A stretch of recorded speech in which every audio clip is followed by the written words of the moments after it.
안녕하세요. 저는 서울 용산구에 살고 있는 30대 중후반의 미혼 여성입니다. 주변에 친한 친구들이 하나둘씩 사회에서 자리를 잡고 결혼을 하거나 혹은 이혼을 하거나 그것도 아니라면 비혼 선언을 하며 혼자 살 준비를 하는 나이죠.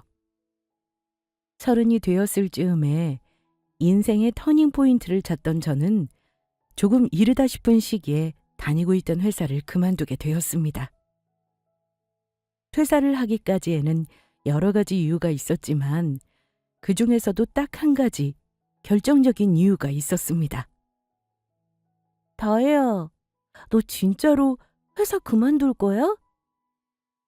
당연하지. 어릴 때부터 내 꿈이었잖아. 하긴 그러려고 일부러 이 회사에 들어간 건 맞지만 야, 그래도 너무 아깝지 않아? 남들은 너네 회사 들어가고 싶어도 못 들어가서 난리인데. 제가 다닌 곳은 우리나라에서 업계 1위로 손꼽히는 굴지의 식품 대기업이었습니다. 학교를 졸업하면서 면접을 보고 합격했던 여러 회사 중 가장 가고 싶었던 곳이었죠. 하지만 그곳이 저의 최종 목적지는 아니었어요. 단지 7살 때부터 꿈꿔왔던 제 사업 경험을 위한 징검다리였죠. 잘 나가는 대기업 관두고 분식집 차리는 건 너밖에 없을 거다 진짜. 제 목표는 바로 분식집이었습니다. 그것도 대한민국에서 제일 잘 나가는 분식집이요. 그래서 힘들게 들어간 회사를 퇴사하면서도 조금의 후회도 없었습니다. 대학교를 다닐 때도 친구들은 과외 같은 고액 알바를 뛸 때 저는 최저시급을 받으며 분식집에서 일했어요. 분식집의 매출 구조와 메뉴 구성 및 레시피를 익혔죠. 분식집을 찾는 손님들의 주 연령대와 니즈, 그리고 인기 있는 분식집들의 상권 분석까지도요. 아마 대학 4년 내내 아르바이트로 서울 시내의 유명한 분식집이란 분식집은 다 돌았던 것 같습니다. 그것도 모자라 비교적 시간적 여유가 있는 방학 때는 전국 순회를 하며 지방 곳곳에 숨겨진 분식 맛집들을 돌았죠. 그만큼 제 꿈은 분명했어요. 식품회사의 마케팅 부서에서 근무하며 부족했던 마케팅 전략도 완성했고요. 이제 남은 건 실전뿐이었습니다. 회사를 다니며 모아둔 돈과 감사하게도 부모님의 약간의 도움, 그리고 은행 대출을 이용해 그동안 봐두었던 자리에 분식집을 차렸습니다. 정말 오랜 기간 동안 준비했던 가게였지만 처음부터 쉽지는 않았습니다. 온갖 경우의 수를 다 따져보았음에도 불구하고 미처 예상하지 못했던 일들도 겪었고요. 그렇게 정신없이 바쁜 시간들이 흘러갔습니다. 문제가 생기면 날밤을 새며 수습하고 순조로울 때는 새로운 아이템을 연구하면서요. 돌이켜보면 힘들기도 했지만 좋아하는 일이라 지치지 않고 견딜 수 있었던 것 같아요. 2년이 지나자 초반부의 시행착오를 지나 매장은 제 예상대로 궤도에 오르기 시작했습니다. 다행스럽게도 마침 먹방 등의 인기로 분식 메뉴가 유행을 타기도 했고 학생뿐만 아니라 직장인들에게도 스트레스를 받을 때 먹는 힐링 음식으로 자리를 잡았거든요. 작은 매장으로 시작했던 저의 분식집은 SNS에서 입소문을 타게 되었고 나중에는 인근에서 제일 큰 점포로 이전하게 되었습니다. 그 사이 가맹계약도 20곳이나 체결하게 되었죠. 학교나 학원가에서부터 시작해 직장인들이 다수 포진한 밥집 거리에도 가맹점이 들어섰습니다. 제가 다녔던 전 직장 바로 근처에까지 매장을 열게 되었을 때는 정말이지 감회가 새로웠어요. 처음에는 멀쩡히 잘 다니던 회사를 관두고 언제 망할지도 모를 가게를 한다는 딸을 한사코 뜯어마셨던 부모님도 이제는 한숨 돌리셨죠. 부모님께 빌렸던 돈을 이자까지 쳐서 갚아드린 건 당연했고요. 그리고 이제 부모님의 걱정은 따로 있었습니다. 너 언제까지 일만 하고 살 거니? 그래, 다혜야.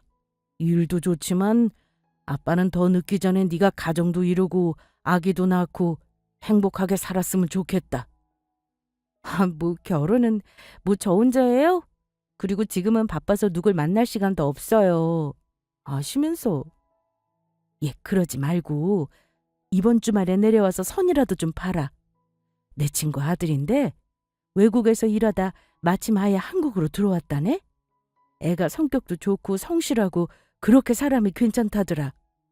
엄마, 몇 번을 말씀드려요? 저 성 같은 거 안 본다고요. 하나뿐인 외동딸이 시집도 안 가고 노처녀로 다 늙어 죽게 생겼다며 걱정을 하시는 부모님께 전 지금이 좋다며 번번이 전화를 끊었어요. 그동안은 늘 가게가 바빠 자연스럽게 연애나 결혼은 나와는 상관없는 TV 드라마 속의 이야기처럼 느껴졌었죠. 연애를 안 하면 연애세포가 다 죽는다잖아요. 그렇다면 제 세포는 아마 진작에 틀려먹은 것 같았어요.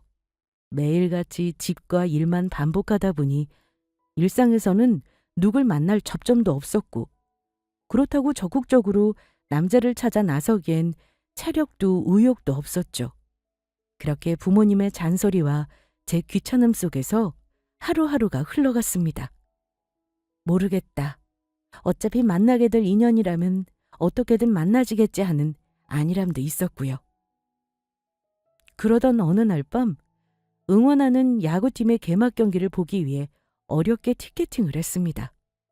야구는커녕 이 세상 모든 스포츠에 하나도 관심 없는 친구를 치킨과 피자 풀코스로 대접하겠다며 꼬셔냈죠. 그리고 드디어 경기가 열리는 주말. 들뜬 마음으로 경기장을 향해 미리 출발했던 저는 실망스러운 연락을 받았습니다. 갑작스럽게 언니가 아파서 친구가 갓난쟁이 조카를 봐주게 되었다는 소식이었습니다. 정말 미안하다며 거듭 사과하는 친구에게 괜찮다며 전화를 끊고는 아쉽지만 혼자라도 경기를 볼 결심을 했습니다. 어차피 이미 경기장 앞까지 와 있었거든요. 하지만 어렵게 구한 개막전 티켓은 아깝다는 생각이 들었어요. 얼른 야구팀의 팬카페에 들어가 글을 남겼습니다. 시간이 좀 촉박하긴 한데 오늘 경기 취소표가 한 장 생겼으니 친구 대신 누구라도 와서 보셔도 괜찮다고요. 지금 이 글을 보고 올 사람이 있을까 반신반의했는데 정말 1초 만에 댓글이 달렸습니다. 마침 야구장 근처에 있어 지금 당장 달려갈 수 있다고요. 그분께 제 연락처를 알려드리고 전 야무지게 제가 먹을 간식거리를 잔뜩 싸서 입구에서 기다렸습니다. 그렇게 10여 분쯤 시간이 흘렀을까. 저 먼 발치에서 누가 봐도 훤칠해 보이는 키 크고 순한 강아지상의 남자가 성큼성큼 이쪽을 향해 다가왔습니다. 그때 전 속으로 생각했죠. 제발 저 남자였으면 좋겠다고. 혹시 정다희님 맞으세요? 네, 저예요. 이선우님 맞으시죠? 정말 감사합니다. 경기를 너무 보고 싶었는데 티켓을 못 구했거든요. 아쉬워서 경기장 근처에 바람이라도 쐬다 가려고 했는데 올리신 글을 마침 봤어요. 그러셨구나. 어쩐지 어떻게 이렇게 빨리 오셨나 했더니 그게 그 사람과의 저의 첫 만남이었습니다. 그날 그렇게 우리는 너무나도 즐거운 시간을 보냈습니다. 마침 응원팀도 갔다는 이유로 9회 말까지 짜릿한 경기 내에 일희일비를 함께하면서요. 경기를 마치고는 아쉬운 마음에 자연스럽게 커피를 마셨고 그러고도 아쉬워 또 2차로 맥주를 마시러 갔죠.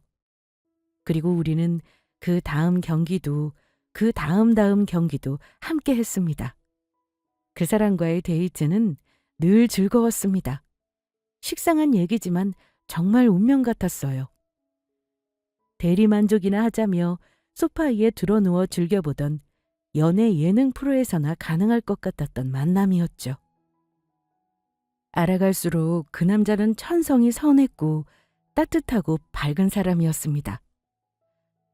전 남친과의 연애에서 성격과 인성을 최우선적으로 보리라 생각했던 제 다짐과 달리 그는 제가 본 것이 성격인지 외모인지 모를 정도로 잘생기기까지 했었죠. 모든 게 다 만족스러웠습니다. 연애하는 동안 저를 살뜰히 잘 챙겨준 것은 말할 것도 없고요. 그렇게 1년 또 2년이 지났습니다. 게임 회사의 개발자로 일하는 남자친구는 평일에 비교적 야근이 많고 바쁜 편이었습니다. 오히려 다행이라고 생각했습니다. 저 역시 그간 버려놓은 사업 아이템과 신메뉴 구상으로 바빴거든요. 같이 바쁘니 두 사람 중 어느 한쪽이 바빠 한쪽이 기다리며 서운해할 일이 없었으니까요. 대신 주말에는 여행을 겸해 전국 구장을 돌며 야구 경기를 보러 다녔고 맛있는 것도 먹으며 힐링하는 시간을 보냈습니다. 우리는 정말 취미마저 잘 맞는 연인이자 소울메이트였죠. 그렇게 주말만 만나고 헤어지는 일요일 저녁이 아쉬워질 때쯤 저희는 결혼을 결심하게 되었습니다. 신기하게도 저희는 2년을 넘게 만나오면서 단 한 번도 싸운 적이 없었어요. 친구들도 그런 저희를 다 신기하게 여길 정도였죠. 사실 다툴 거리가 없었다는 게 더 적절한 표현일 거예요. 주말만 만나니 애틋하기도 했고 무엇보다 남자친구가 항상 저를 배려하는 사람이었거든요. 그래서 결혼 얘기가 나왔을 때도 전 그 인생의 중대사를 마냥 쉽게 생각했던 것 같습니다. 지금까지 별일 없이 만나온 것처럼 당연히 우리의 결혼도 이렇게 순탄하게 흘러갈 거라고 말이죠. 나중에 돌이켜보니 착각도 그런 착각이 없었습니다. 어쨌거나 그때부터 우리는 본격적으로 결혼 준비를 시작했습니다. 우선 양가 부모님께 결혼 사실을 알려드리고 첫인사 날짜를 잡았죠. 요즘은 워낙 식장 잡기가 어려워서 첫인사도 드리기 전에 식장부터 잡기도 한다더라고요. 하지만 첫인사만큼은 제일 먼저 드리는 게 맞는 것 같아 최대한 빨리 저희 부모님부터 만나 뵙기로 했습니다. 부모님의 반응은 물론 제가 예상한 대로였어요. 자네 얘기 많이 들었네. 우리 다희한테 그렇게 잘해준다면서? 아유, 얘기 들었던 대로 키도 크고 인물도 좋고 성격은 더 좋네. 아닙니다. 다혜가 저한테 정말 잘해서 오히려 제가 더 잘하려고 노력하고 있습니다. 어머나, 어쩜 이렇게 말도 예쁘게 해? 어떻게, 자네 술은 좀 하나? 오늘 기분이 너무 좋아서 자네랑 같이 한잔했으면 싶은데. 아, 네. 아버님, 많이는 못하지만 조금은 할 줄 압니다. 주시면 저도 감사히 받겠습니다. 저희 부모님은 남자친구가 정말 마음에 드셨는지 그날 하루 종일 얼굴에 웃음이 가득하셨어요. 그렇지 않아도 결혼하라고 노래를 부르시던 차였으니 당연한 결과였죠. 물론 남자친구가 서글서글하고 싹싹한 성격이기도 했고요. 애교도 없이 무뚝뚝하고 까칠한 외동딸과는 다르게 말이죠. 그렇게 단번에 합격점을 받은 남자친구는 결혼도 전에 거의 저희 집 사위나 마찬가지였습니다. 집으로 돌아가는 길에 그는 걱정했는데 한숨 돌렸다며 마음속에 큰 짐을 내려놓은 듯한 얼굴을 했고요. 반면 그럴수록 저는 점점 걱정스러웠죠. 다다음 주에는 남자친구의 어머님을 만날 차례였으니까요. 솔직히 좀 부담스럽기도 하고 또 한편으로는 두근거리기도 했어요. 근데 자기 어머님은 어떤 분이셔? 우리 어머니? 그냥 보통 사람이지. 왜? 긴장돼서 그래? 약간. 아무래도 처음 뵙는 거니까 조심스럽기도 하고. 성격 엄청 좋으셔. 그런 걱정 하나도 안 해도 돼. 어머님이 어릴 때부터 자기 혼자 키우느라 애 많이 쓰셨다며. 진짜 힘드셨겠다. 젊은 시절부터 어머니가 나 때문에 고생 많이 하셨지. 지금도 자식들밖에 모르셔. 당신 귀한 아들 뺏어간다고 나 싫어하시면 어쩌지? 무슨 소리야. 자기 같은 예쁜 며느리가 들어오는데 오히려 딸 하나 생겼다며 좋아하실걸? 배를 타시던 남자친구의 아버지는 젊은 시절 불의의 사고로 돌아가셨습니다. 그때 남자친구의 나이는 고작 8살이었죠. 어머니도 당시에는 물론 젊디 젊은 나이셨고요. 다행히 아버지의 사망보험금이 꽤 많이 나왔고 살고 있던 집값도 좀 올라 경제적으로는 그렇게 어렵지 않았다고 들었어요. 다행스러운 일이었죠. 그래도 남자친구와 그보다 더 어린 남동생까지 아들 2명을 건사하려면 정말 고생을 많이 하셨을 거라고 생각했어요. 그 와중에 아들도 이렇게 반듯하게 키워내셨으니 예비 며느리로서 감사하기도 했고 같은 여자로서는 존경스럽기까지 했죠. 어른들께는 첫인상이 중요하다는 말을 워낙 많이 들은 터라 준비를 철저히 하고 싶었어요. 남자친구에게 들은 어머님의 취향을 반영해 백화점에서 좋아하실 만한 선물도 미리 예약했죠. 첫인사에 대한 기혼 친구들의 조언도 여러 번 들었고요. 집에 있는 옷은 죄다 짧은 치마라 최대한 단정하고 예쁘게 보일 만한 원피스도 미리 준비했습니다. 그리고 인사를 사흘 앞둔 날 모르는 번호로 전화가 걸려왔어요. 네, 여보세요? 나 선우 엄마예요. 잠깐 할 말 있으니까 우리 좀 만나서 얘기하죠. 모르는 번호의 주인은 바로 아직 뵙지도 않은 남자친구의 어머님이었습니다. 우리 선우한테는 나랑 만난다는 얘기는 하지 않았으면 해요? 뒤이어 덧붙인 말씀에 저는 의아하기도 하고 당혹스럽기도 했습니다. 당장 남자친구에게 전화를 걸어 무슨 일이냐고 묻고 싶은 충동이 들었죠. 하지만 조금 고민한 끝에 일단은 남자친구에게 알리지 않기로 결심하고 어머님과의 약속 장소에 나갔습니다. 그래도 제가 찾아뵙는 게 맞는 것 같아 저희 집 앞까지 오시겠다는 걸 만류하고 어머님 집 근처로 향했죠. 약속 장소인 근처 카페에 들어서자마자 남자친구와 너무나도 닮은 얼굴의 어머님을 한눈에 알아볼 수 있었습니다. 의아한 마음은 일단 감추고 어머님 앞에가 예의 바르게 인사를 드렸죠. 그리고 음료를 채 주문하기도 전에 어머니에게서는 충격적인 말이 나왔습니다. 뭐 쥐구멍만한 가게에서 장사한다면서요? 네? 우리 아들이 그러던데 그 떡볶이인지 순대인지 판다면서? 아, 네. 분식집을 하고 있습니다. 아니 젊은 사람이 그것도 여자가 멀쩡한 학교 나와서 무슨 그런 일을 해? 어안이 벙벙하다는 말을 아마 이럴 때 쓰는 걸까요? 처음에는 제가 들은 말이 맞나 싶어 순간 말문이 막혔습니다. 아직 상황 파악이 되질 않아 멍해진 제 눈앞에 찬물이라도 끼얹은 듯 싸늘하게 그지없는 어머니의 표정이 보였죠. 이렇다 할 대답 없이 입을 다문 저를 본 남자친구의 어머니는 제 반응을 오해했는지 한층 더 기세등등하게 변했습니다. 우리 아들 잘 나가는 대기업 개발자야. 연봉이 얼마인지는 알아요? 그 회사 들어가기는 또 얼마나 어렵고. 하긴 아니까 오시구나 좋아서 들러붙었겠지. 주제도 모르고 빨리 결혼하자고 매달리면서. 거기까지 듣자 저는 기가 막혀서 되물었죠. 들러붙어요? 제가 선우 씨한테 매달렸다고요? 그게 아니면 설마 우리 아들이 그쪽 같은 여자한테 매달렸겠어? 살면서 정말 난생 처음 들어보는 무례한 발언들에 이젠 당혹감을 넘어 황당함까지 느껴졌습니다. 그리고 시간이 지나자 찾아온 건 분노였어요. 내가 우리 아들을 얼마나 곱게 키웠는지 알기나 해? 우리 선우는 의사 변호사가 며느리로 와도 내놓기 아까운 판이야. 어디 구멍가게에서 순대 내장이나 만지던 더러운 손으로 우리 아들 밥을 차리려고. 대체 양심이 있는 거야 없는 거야?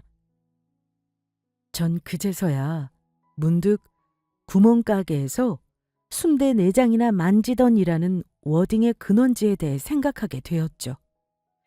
그간 제가 만나왔던 그리고 제게 청혼했던 남자의 인성으로 봤을 때 저 말이 남자친구에게서 나왔다고는 믿기 힘들었습니다.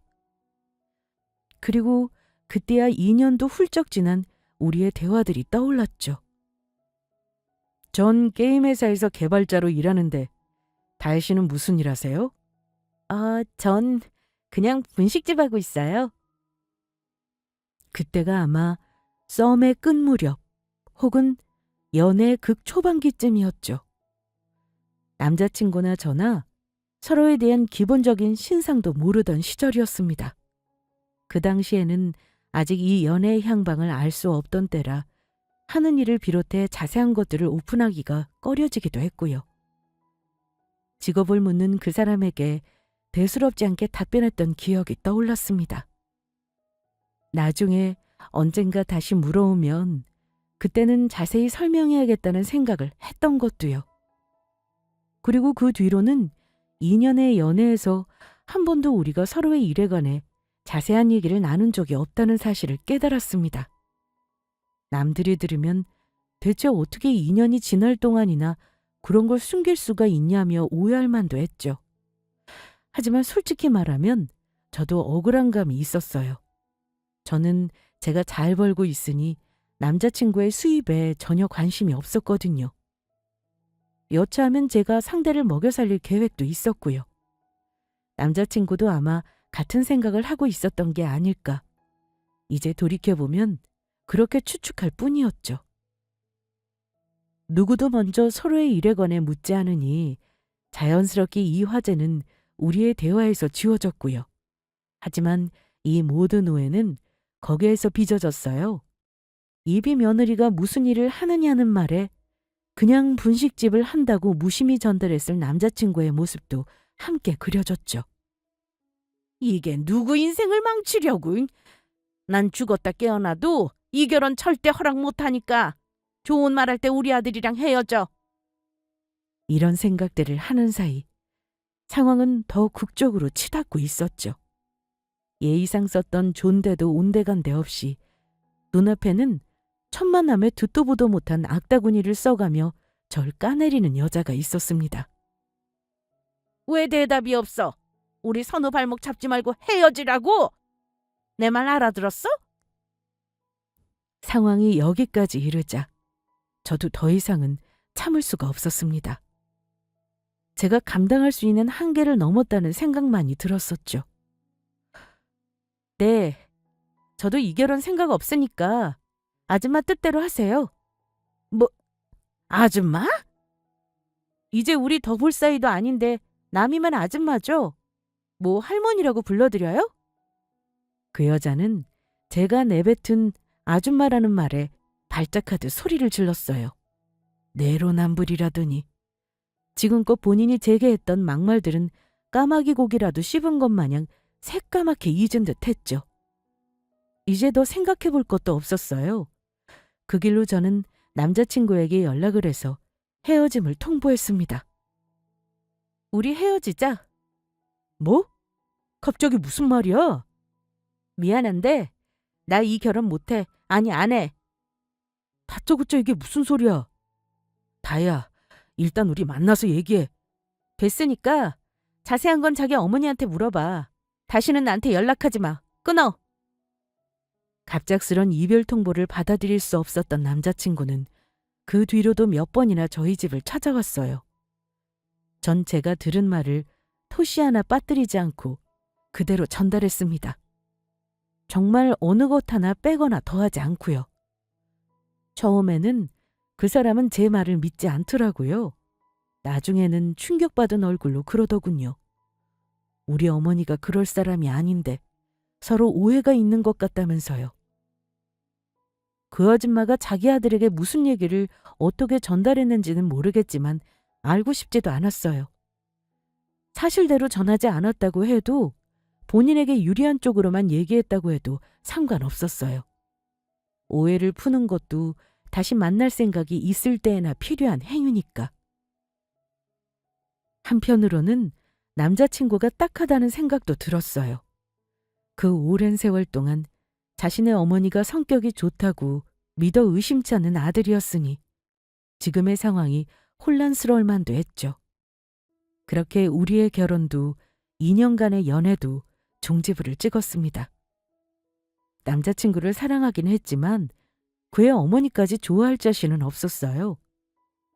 누군가는 막말하는 어머니마저 포용할 수 있을 정도로 저 사람을 사랑할 순 있겠지만 안타깝게도 그게 저는 아니었죠. 저희 부모님께는 차마 사실대로 말씀드릴 수 없었습니다. 눈에 넣어도 안 아플 귀한 딸 자식이 어디 가서 그런 소리를 듣고 왔다고 하면 얼마나 속상하시겠어요. 그런 소리는 저 하나 듣고 끝난 걸로도 충분히 차고 넘쳤죠. 대신에 그냥 결혼 준비를 하다 성격 차이로 헤어지게 되었다고 말씀드렸어요. 대체 무슨 일로 싸운 거냐? 네 성격이 문제다. 서로 좀 양보하고 이해하면 될 일 아니냐며 극구 만류하시던 부모님도 나중에는 곧 포기하시게 되었죠. 생각지도 못했던 바닥을 보고 끝내게 된 결혼이었습니다. 하지만 사랑이 끝나서가 아닌 제3자의 문제로 헤어지게 되자 저도 마음이 편치는 않았어요. 서서히 마음 정리할 틈도 없이 정말 한순간에 사랑이 뚝 끝나버렸으니까요. 한동안은 울적해서 술도 자주 마셨어요. 아주 잠시라도 틈이 생기면 혼자 가만히만 있어도 그간의 추억이 떠올랐어요. 덕분에 남자친구와 함께 갔던 야구장도 같이 즐겨가던 식당이며 카페도 모두 발길을 끊어야 했죠. 괜히 애꿎은 친구들만 저를 위로하느라 애를 많이 썼죠. 주말이면 번갈아 가며 집에서 저를 끌어내 산이며 바다며 드라이브도 시켜주고 맛있는 것도 먹이면서요. 하지만 시간이 약이라던가요? 사람은 없어도 일은 늘 제 곁에 남아있다는 생각이 들었죠. 그 일이 있고 얼마 지나지 않아 저는 다시 일에 몰두했어요. 애초에 구멍가게도 아니었지만 그렇다고 해도 더없이 소중한 내 꿈이었으니까요. 그렇게 1년의 시간이 다시 흘렀습니다. 쓸쓸한 밤에 홀로 틀어둔 연애 예능 프로그램도 이제는 아무렇지 않게 웃으며 볼 수 있게 됐어요. 이별을 딛고 일에만 매달린 끝에 다행스럽게도 사업은 점점 더 잘 되어갔어요. 본점의 확장 이전과 새 가맹점 오픈을 앞두고 있었죠. 그래서 평일 주말 할 것 없이 직원 및 예비 가맹점주들과 여기저기 건물을 보러 다니느라 분주하던 때였습니다. 마침 강남에 딱 맞는 매물이 나왔다는 소식에 주말 하루 시간을 내서 그리로 향했습니다. 대표님, 여기 앞이 바로 그 부동산인데 지금 다른 분들이 길을 좀 헷갈리시는 것 같은데요. 그래요? 그럼 전 내려주시고 김 실장님이 한번 가보세요. 네, 제가 가서 다들 모셔오겠습니다. 부동산에는 아까 연락해뒀는데 혹시 먼저 가시겠습니까? 네, 그렇게 하죠. 같이 갔던 직원에게로 걸려온 전화는 건물 위치를 헷갈린 가맹점주들이 다른 곳으로 갔다는 연락이었어요. 저를 빌딩 앞에 내려준 직원이 픽업을 떠난 사이 전 먼저 해당 건물을 관리한다는 맞은편 부동산으로 향했습니다. 흔히들 세상 참 좁다는 말을 쓰잖아요.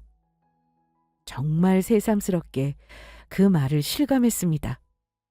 그곳에서 다시는 볼 일이 없을 거라고 생각했었던 사람과 마주치게 되었거든요. 아니, 네가 여길 왜 왔어? 정말 악연은 악연인가 봅니다. 뜻밖에도 입점할 건물을 담당하는 부동산에서 나온 사람은 바로 전 남자친구의 어머니였던 겁니다. 어떻게 저 얼굴과 목소리를 잊을 수 있겠어요? 그 일이 있은 지 겨우 1년여 만에 재회였지만 아마 10년이 지나도 잊을 수는 없을 거예요. 처음엔 잠시 제 얼굴을 알아보지 못하던 그 아줌마도 곧 눈치를 채고는 목에 핏대를 세우며 제게 삿대질을 하기 시작했어요. 감히 여기가 어디라고 마? 너 미쳤어? 설마 우리 아들 이사했다는 소리 듣고 여기까지 쫓아온 거야? 너 아직도 우리 아들 못 잊고 여기서 얼쩡거리는 거니? 대체 왜 그래? 너 스토커야? 어머, 나 진짜 소름 돋아. 기가 막혀서 정말 말이 안 나오네. 내가 분명히 얘기했지. 네가 이렇게 찾아와서 아무리 빌고 기어도 이 결혼 절대 안 된다고. 허락 안 한다고. 기가 막힌다는 얘기는 그쪽이 아니라 오히려 제가 해야 할 말이었어요. 댁네 아들이 이사했다는 얘기는 저도 금시초문이고요. 스토커는 더더욱 아니고 당신 아들을 못 잊어서 이러는 것도 아니라고요. 하지만 제가 입도 뻥끗하기도 전에 도착한 저희 직원들이 부동산으로 들이닥쳤죠. 그것도 가맹점주님들을 잔뜩 이끌고요. 그 모습을 목격한 아줌마는 서둘러 저를 문 밖으로 밀치듯 쫓아냈어요. 넌 나중에 보자고 속삭이듯 으름장을 놓는 것도 잊지 않은 채로요. 아이고, 어서 들어오세요. 연락 주셔서 친작부터 기다리고 있었어요. 갑작스럽게 연락드렸는데 저희 때문에 일부러 주말에도 일하러 나오시게 하고 죄송하네요. 아유, 무슨 말씀이세요. 땡땡푸드에서 오신다는데 제가 자다가도 달려나와야죠. 그야말로 버선발로 뛰어나온 아줌마는 호들갑스러운 웃음으로 일행을 맞이했어요. 입점 예정이던 건너편 빌딩 쪽으로 우리를 안내하면서요. 다른 곳은 둘러보실 필요도 없어요. 여기 계약하면 절대 후회 안 하신다니까요. 아무래도 강남 신축 빌딩이다 보니까 주변 시세보다 좀 비싸긴 해도 이만한 위치가 없어요. 땡땡푸드 들어온다는 소식에 벌써 주변 점주들도 화색이었고요. 요즘 최고 인기잖아요. 서로 윈윈이라니까요. 전 어이가 없어서 웃음도 나오질 않았어요. 아무리 인간은 입체적이라지만 어떻게 한순간에 저렇게 안면을 싹 바꿀 수 있는 건지 그저 놀랍기만 했습니다. 저것도 능력이라면 능력이겠죠? 그렇게 한참을 침까지 튀겨가며 소개를 계속하던 그 아줌마는 문득 생각이 났는지 저희 직원에게 물었습니다.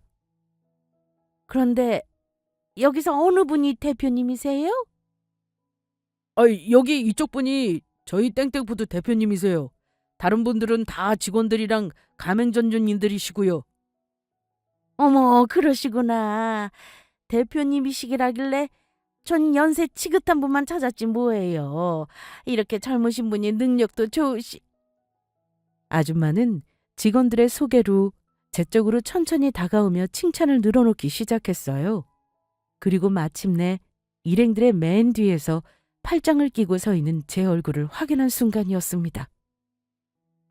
아줌마는 점점 표정이 굳어가더니 급기야 나중에는 귀신이라도 본 것처럼 사색이 되었어요. 대표님이요? 네, 저희 대표님이세요. 되게 젊으시죠? 설마 그 분식집이... 네, 그 분식집이 저희 회사예요. 이미 알고 계시겠지만 물론 본점만 있는 건 아니고요. 전 분명한 발음으로 또박또박 분식집에 악센트를 넣으며 밝게 웃었어요. 그리고는 경악에 찬 그 얼굴을 보면서 뒤에 있던 다른 직원들을 불렀죠. 김 실장님, 다른 건물도 여기 인근이라고 하셨죠? 제가 보니까 이 건물은 느낌이 좀 별로네요. 네, 대표님. 바로 큰 길만 건너가시면 됩니다. 일단 거기도 가보죠. 여긴 부동산부터가 썩 마음에 차질 않네요. 아니, 이길 때... 잠깐만요. 잠깐만 기다리세요. 전 당장이라도 나갈 것처럼 발길을 돌렸어요. 그러자 그 아줌마는 기겁을 하며 이쪽으로 뛰어와 제 앞을 막아섰어요. 그리고 마치 다른 사람처럼 바꿔 끼운 화사한 낯빛이 절 향했죠. 아유, 제가 얼굴을 잘 못 알아봐서 크게 실수할 뻔했네요. 참 어쩐지 나치더라니까. 나이가 드니까 자꾸 이렇게 깜빡깜빡하지 뭐예요? 괜찮아요. 나이를 드시면 다 그렇잖아요? 아, 네, 그렇죠. 그럼 최종 결정은 김 실장님 통해서 연락드리죠. 차갑게 쏘아붙인 제 말투에 이러지도 저러지도 못하던 아줌마는 어색하게 웃으며 제 양손을 붙들었죠. 잘 부탁드린다는 말도 거듭 덧붙이면서요. 물론 저는 계약할 생각이 없었습니다. 적어도 그 부동산을 통해서는요. 솔직히 그 얼굴을 계속 마주하고 있는 것만으로도 기분이 불쾌했어요. 더 섞을 말도 없이 뒤도 돌아보지 않고 나와버렸죠. 그렇게 우리의 악연은 거기서 끝이 난 줄 알았어요. 대체 여긴 어떻게 오셨죠? 바로 며칠 뒤, 그 아줌마가 떡하니 제가 운동하고 있는 피트니스장에 나타나기 전까지는요. 게다가 여기는 제가 사는 집 바로 근처였어요. 어이가 없어서 물으니 중요하게 드릴 말씀이 있다고 부탁해서 김 실장님께 제가 있는 곳을 물어봤다더군요. 김 실장님은 우리의 관계를 모르니 꼭 그분의 잘못만은 아니었죠. 아무튼 여기서 내쫓아도 다른 곳으로 또 쫓아올 것 같다는 생각에 무슨 얘기를 하는지나 들어보기로 했어요. 일단 건물 1층 카페에 가서 기다리라고 하고는 대충 샤워를 끝내고 내려갔죠. 그리고 거기서 들은 말은 제 귀를 의심하게 하는 내용이었어요. 그때는 우리가 좀 오해가 있었던 것 같네요. 오해라뇨? 무슨 오해요? 사실 나도 그날 이후로 아가씨한테 너무 충동적으로 말한 것 같아서 좀 후회를 많이 했었어요. 하지만 그간에 먼저 연락하기도 좀 민망해서 얘기할 타이밍을 계속 놓쳤지 뭐예요. 그러니까 무슨 말씀을 하고 싶으신 건데요? 그 일 있고 나서 우리 선우도 많이 힘들어했어요. 그 모습을 보는데 내 가슴도 어찌나 찢어지던지. 자식이 힘들어하는데 엄마인 내가 해줄 수 있는 일이 아무것도 없더라고요. 그게 얼마나 마음 아픈 일인지 알아요? 물론 아가씨도 당연히 많이 힘들었겠죠. 왜 아니겠어요. 결혼하고 싶을 정도로 서로 좋아하던 사이인데 당연하지. 도무지 주어를 알 수 없는 이야기였죠. 더 들어주고 있는 것도 슬슬 짜증이 나서 자리를 박차고 일어설까 싶을 때였습니다. 그 아줌마의 입에서 드디어 이 이야기의 본론이 나왔어요. 그러니까 피차 서로 안 좋은 얘기 했던 건 있는 게 어때요? 아직 아가씨도 남자친구 없다고 들었는데 맞죠? 네? 우리 이렇게 합시다. 이 결혼 내가 허락할 테니 우리 선우랑 다시 만나도록 해요. 바로 이거였습니다. 꽈배기처럼 빙빙 수십 수백 번을 꼬아가며 제게 하려던 얘기의 목적이요. 손수건을 꺼내 은근슬쩍 눈꼬리를 닦아내며 코를 훌쩍거리는 아줌마의 연기는 가증스럽기까지 했습니다. 이미 1년도 전에 본인이 했던 말들을 기억이나 하고 있는 걸까요? 그랬다면 오늘 이 자리까지 나올 수는 없었겠죠? 절 아들 인생 망치려고 들러붙은 스토커 취급을 하며 이렇게 빌어도 결혼은 어림없다고 하시던 분도 그새 어디로 사라지신 걸까요? 그것도 불과 며칠 전의 일이었는데 말이죠. 아시다시피 아가씨도 우리 선우가 뭐 시시콜콜 이런저런 얘기를 엄마한테 다 하는 성격은 아니잖아요. 걔도 참 그 성격을 좀 고쳐야 할 텐데. 아무튼 그러다 보니 중요한 얘기를 내가 전해 듣질 못해서 오해한 부분도 좀 있었고. 그 오해해서는 안 되는 중요한 얘기라는 건 바로 우리 회사 규모에 관한 얘기였겠죠. 함께 시작한 가맹사업마저 잘 나간다는 사실과 강남 한복판에 입점할 건물을 보러 다닐 정도라는 사실도 말이에요. 제 표정이 계속 굳어있자 살얼음판 같은 분위기에서 초조하게 제 기분을 살피던 아줌마는 거의 무릎이라도 꿇을 기세였습니다. 자식은 부모의 거울이라던데 옛말도 다 맞는 것만은 아닌가 봅니다. 어떻게 이런 아줌마 같은 엄마 밑에서 전 남자친구처럼 서운하고 반듯한 사람이 나왔을까요? 한편으로는 앞으로도 가족이라는 굴레에서 그 짐을 짊어지고 갈 그 사람이 안쓰럽다는 생각이 먼저 들었습니다. 하지만 불쌍하다는 연민만으로 저까지 지옥에 함께 굴러 들어갈 순 없었죠. 이렇게까지 솔직하게 말씀하시니 뭐 선우 씨만 괜찮다면 저도 다시 만날 생각도 있어요. 말씀하신 대로 지금 남자친구도 없고요. 어머, 잘 생각했어요. 결혼할 인연이 어디 단칼에 그렇게 쉽게 정리가 되겠어요. 어른한테 싫은 소리 좀 몇 마디 들었다고 헤어지는 건 말도 안 되지. 남녀가 만나다 보면 이런저런 일로 다퉈서 잠시 헤어졌다 만났다가도 자주 하는 거고, 안 그래요?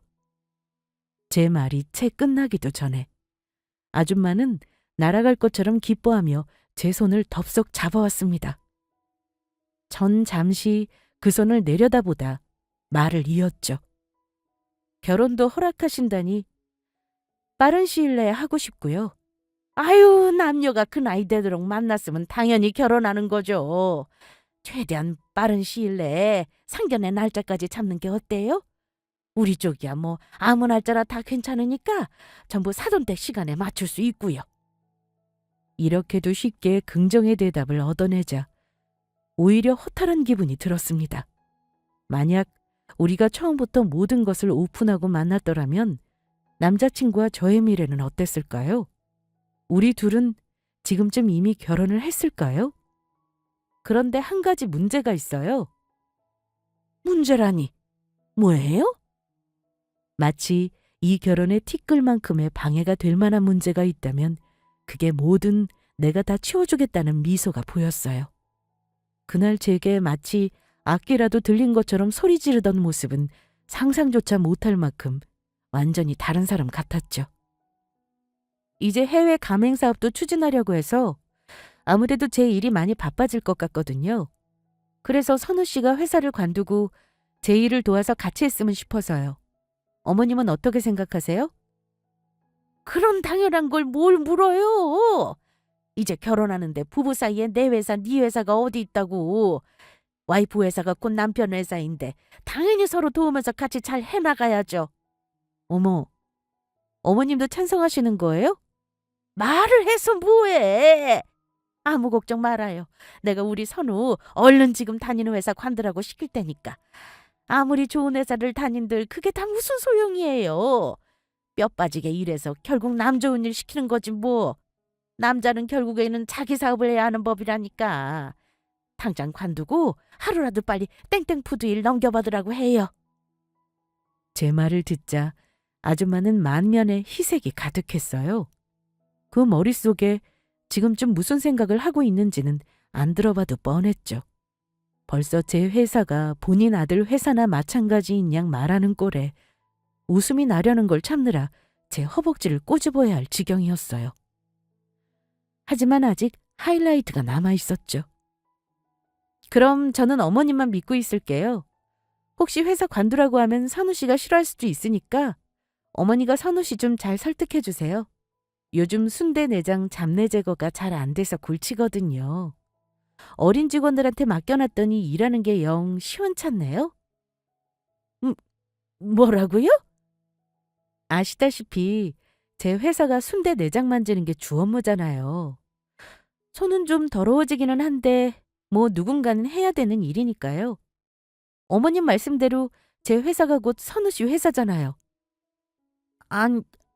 아무리 그래도 어떻게 그런 일을 우리 애한테 시킬 생각을. 생각해보니 선우 씨는 의사 변호사가 며느리로 와도 내놓기 아까운 귀한 아들인데 이런 일 한다 그러면 어머님 마음이 많이 아프시겠죠? 그럼 혹시 어머님이 저희 회사에 오시는 건 어떠세요? 마침 내장 손질은 어머님이 더 잘하실 것 같기도 한데요? 전 기가 막히다 못해 기절할 것 같은 표정을 짓고 있는 아줌마의 부들거리는 손에 백에서 꺼낸 명함을 한 장 쥐어드렸어요. 관심 있으시면 여기로 연락주세요. 전 다음 주부터 해외 출장이라 이건 저희 김 실장님 연락처예요. 그럼 전 바빠서 먼저 일어나 볼게요. 그렇게 먼저 자리에서 일어나서는 제 등 뒤로 뒤늦은 악소리가 들렸어요. 찢어지는 듯한 비명소리였어요. 그 순간 카페에 있던 모든 사람들이 이쪽을 돌아보는 시선이 느껴졌지만 전 돌아보지 않았습니다. 어차피 수치는 남겨진 사람의 몫이니까요. 문을 열고 카페를 돌아 나오는 길에 마침 핸드폰이 울렸어요. 확인해보니 본점 확장 이전 계약이 완료되었다는 문자였죠. 물론 다른 빌딩, 다른 부동산을 통해서요. 사실 전 한동안 1년 전 그때의 꿈을 꾸곤 했었습니다. 아무렇지 않은 척 했어도 아마 그때 들었던 말들이, 그 눈빛이 제 무의식 속에 상처로 남았던 것 같아요. 꿈속에서 저는 늘 그 순간으로 돌아가 매번 다른 선택을 하곤 했죠. 어느 날에는 컵을 내던지며 같이 소리를 지르기도 했고, 또 어느 날에는 남자친구의 손을 놓기 싫어서 그 폭언을 견디며 사는 엔딩도 있었어요. 제가 가지 않은 길에 대한 아주 약간의 미련이었을까요? 하지만 분명한 건 꿈에서 깨어나 현실로 돌아온 저는 그때의 제 선택을 단 한 번도 후회한 적이 없었다는 겁니다. 그리고 오늘 다시 한번 그 선택의 옳았음을 두 눈으로 확인했죠. 그리고 얼마쯤 시간이 흐른 뒤 우연히 겹치는 지인을 통해 그 집 소식을 듣게 되었습니다. 저를 통해 겉으로만 그리고 돈으로만 사람을 판단하지 말라는 교훈이라도 얻길 바랐지만 사람 본성은 참 어딜 안 가더라고요. 보란 듯이 저보다 더 좋은 집에 아들을 장가보내야 한다며 아들이 데려온 평범한 여자친구를 2번이나 더 헤어지게 만들었다네요. 그 뒤로 본인 아들을 들들 볶아서 허구한 날 선을 보게 시켰다고요. 결국 인맥에 인맥을 동원해서 어느 부잣집 아가씨와 이어지긴 했는데 이번에는 오히려 상대쪽 집안에서 기우는 결혼을 반대해 헤어지게 되었답니다. 그것도 문전박대 수준을 넘어서 모멸감이 들 정도로 심한 소리까지 듣고 헤어졌다고요. 오히려 제가 놀랐던 건 그 소식을 전해 들었을 때 제 자신의 반응이었습니다. 통쾌함조차 들지 않을 정도로 아무 느낌이 없었거든요. 정말 나와는 상관없는 남의 이야기처럼요. 그리고 생각했죠. 이제는 그때의 꿈도 꾸지 않을 것 같다고요. 사실 전 요즘 정말 평안한 나날들을 보내고 있습니다. 날씨는 좋고 모든 일이 다 순조로웠으며 오늘도 정말 행복한 꿈을 꾸면서 긴 잠을 잘 것 같습니다. 전 제 인생에 어쩌면 가장 큰 갈림길에서 마주친 역경에 매몰되지 않았어요. 온전한 제 스스로의 선택으로요. 누구에게나 시련은 찾아오지만 거기서 다른 내리는 선택들이 인생의 방향을 결정짓게 되는 것 같습니다. 제가 선택하고 결국 제가 찾은 행복처럼 여러분들도 인생의 소중한 선택들과 그로 인한 행복을 꼭 찾으시길 바랄게요. 여기까지 제 이야기를 들어주셔서 감사합니다. 다들 좋은 하루 되시길 바랄게요.